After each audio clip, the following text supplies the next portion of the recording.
एक समय होता था आजमगढ़ का नाम लोग सुन करके डरते थे, उसके नाम से पहले ही उनको बाहर कर देते थे। होटल और धर्मशाला में रूम नहीं देते थे लोग। ये स्थिति किन लोगों ने बनाई? यहां के नौजवान कहीं उत्तर प्रदेश से बाहर जाते थे, यहां तो नौकरी नहीं मिलती थी, कोई रोजगार नहीं होता था।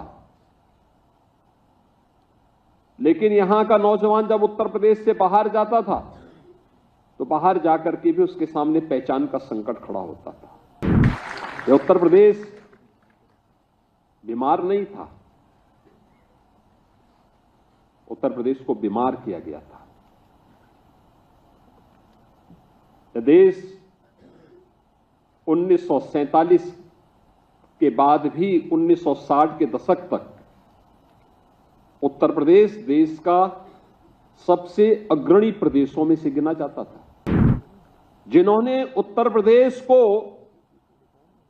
अपने परिवार के लूट का एक अड्डा बना दिया था, जिन लोगों के कारण पहचान के भीषण संकट के दौर से उत्तर प्रदेश को गुजरना पड़ा था, वे उस बीमारी के कारण थे और उस बीमारी को समझने की आवश्यकता है।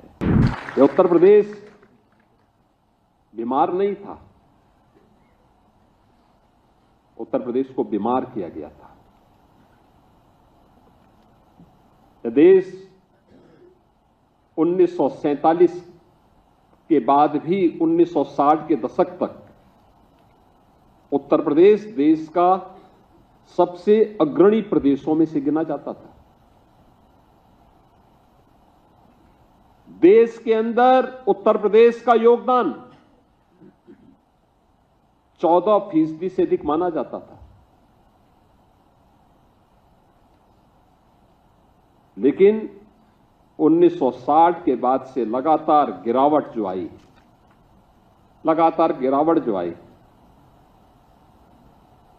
1990 के बाद लगातार इसमें और तीव्रता के साथ ये गिरावट आती गई और 2017 आते आते उत्तर प्रदेश का देश के विकास में योगदान 8% से भी कम हो गया था। हर शासन की योजना में उत्तर प्रदेश पीछे होता था।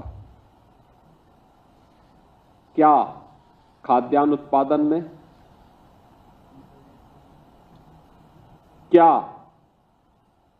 प्रदेश के अंदर इंफ्रास्ट्रक्चर में,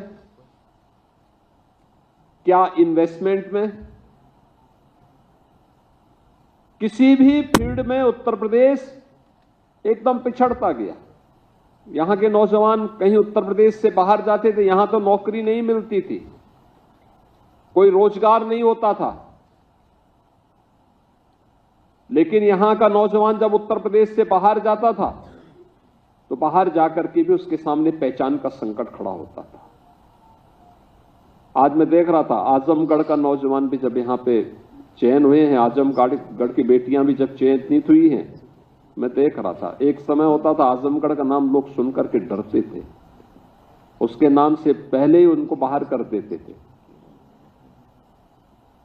होटल और धर्मशाला में रूम नहीं देते थे लोग। ये स्थिति किन लोगों ने बनाई? इन लोगों ने बनाई जिन लोगों ने प्रदेश को दंगों की आग में झोंक करके प्रदेश के सामने पहचान का एक संकट खड़ा किया था, जिन्होंने उत्तर प्रदेश को अपने परिवार के लूट का एक अड्डा बना दिया था, जिन लोगों के कारण पहचान के भीषण संकट के दौर से उत्तर प्रदेश को गुजरना पड़ा था, वे उस बीमारी के कारण थे और उस बीमारी को समझने की आवश्यकता है। और ये आपका सौभाग्य है। याद रखना, कार्य कोई बड़ा नहीं होता, कोई छोटा नहीं होता। जहां अवसर मिले वहां अपनी प्रतिभा का भरपूर उपयोग करिए और याद रखना, आगे के बढ़ने की संभावना अपने आप आपके जीवन में आती हुई दिखाई देगी जब भी आप ईमानदारी के साथ, पूरी प्रतिबद्धता के साथ अपनी जिम्मेदारियों का निर्वहन करेंगे।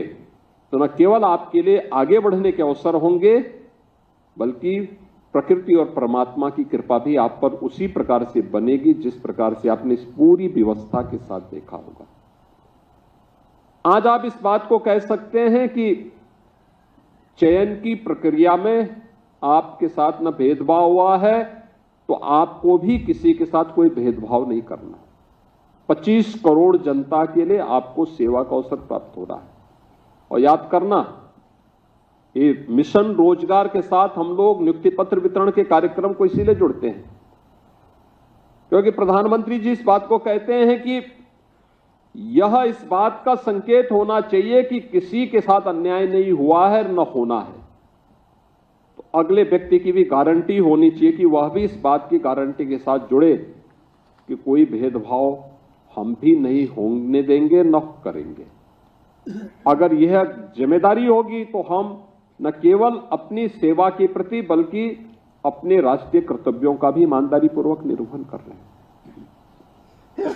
कोई अनुमान करता था उत्तर प्रदेश में बेटियों का चयन इतनी बड़ी मात्रा में एक साथ होगा, एक साथ वे चयनित होकर के शासन के व्यवस्था का हिस्सा बनेंगे। और आज ये केवल महिला और बाल विकास विभाग में नहीं, अब तो यह जीवन के प्रत्येक क्षेत्र में हो रहा है। उत्तर प्रदेश पुलिस में अभी 2 महीने पहले हम लोगों ने 60,244 पुलिस भर्ती की प्रक्रिया को संपन्न किया। इस 60,244 में 12,045 केवल बेटियां भर्ती हुई हैं। 12,045, एक ही भर्ती में 12,045 बेटियां भर्ती हुई। याद करिए, 1947 से 2017 तक उत्तर प्रदेश पुलिस बल में केवल 10,000 महिला पुलिस कार्मिक थी।